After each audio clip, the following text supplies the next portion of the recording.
too long ago, we visited a small Canadian town called Sun Peaks for a catch-up with our friend and vacation rental guru, Matt Landau.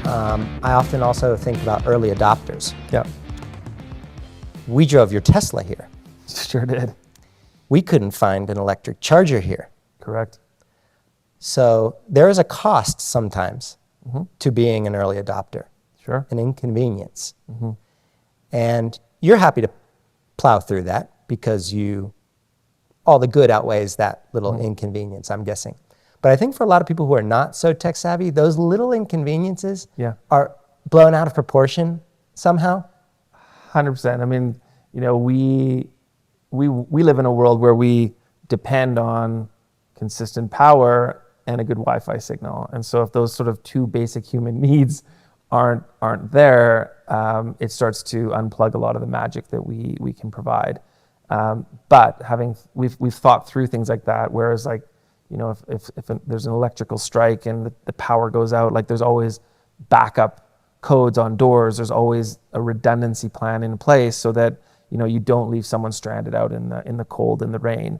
That being said, those are very edge cases. There's always going to be an edge case, but to base your hypothesis around like technology is scary and it's not for me against those edge cases is a fool's game. The benefits so incredibly outweigh the non-benefits that we usually talk with our customers obviously very all the time, and sometimes humans will like unplug stuff even if you've got a sign on the base station saying do not unplug this, and they'll be like, oh, I'll just plug it in, I'll charge my phone up, and then like boo, system goes down. And so sometimes we have to hide things around the house to make sure that you eliminate the human error. But on the balance, yes, it happens, but other things happen as well that old school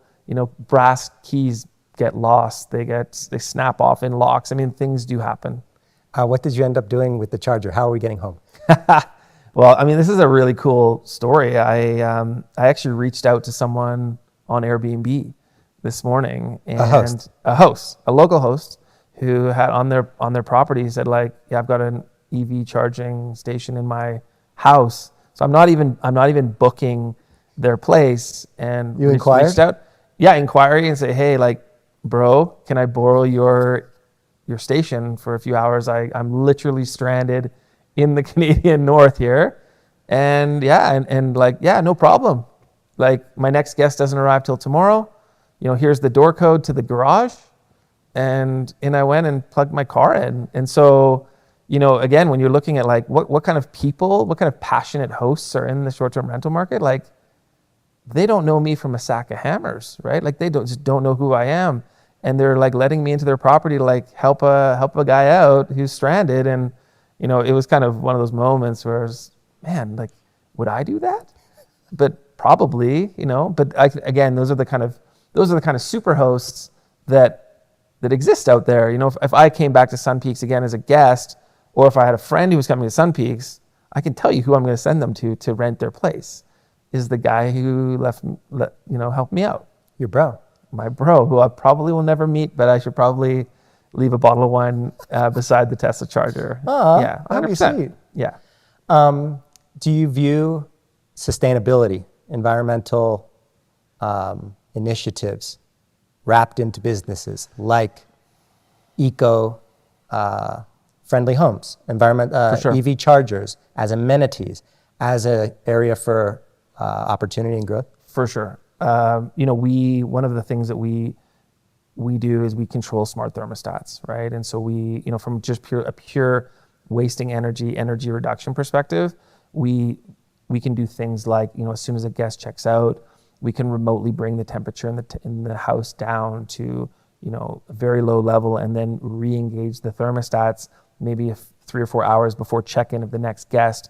We're dropping energy rates by 15, 20, sometimes even 25% for. That's automatically set. Automatically set. So, and again, because it's talking through the reservation system, through the smart locks, and everything's working in lockstep, that we know when you've arrived, and we know when you've checked out, and we know, getting cleaners in and dropping temperatures and ensuring that that things are happening in the most efficient way possible. When you look at even in the hotel space, like, those plastic cards that you get at the front desk, those cost a lot of money, but the amount of waste that is generated just from people going home with those things in their pockets, and then they throw them into the bin because they're no longer useful. Again, it's a very small thing, but it's staggering how many thousands of pieces of plastic are generated every year by every single hotel by guests just that's a throwaway thing. So we don't pretend to be, the saviors of the world at any place in any way, shape, or form, but we do, as a company, want to provide eco-friendly solutions where possible. And I think that technology, as it continues to improve, there will be further innovation, especially in energy management, which is obviously topical right now with energy prices through the roof and all the things going on around the world. Really important that we're providing those solutions for our customers.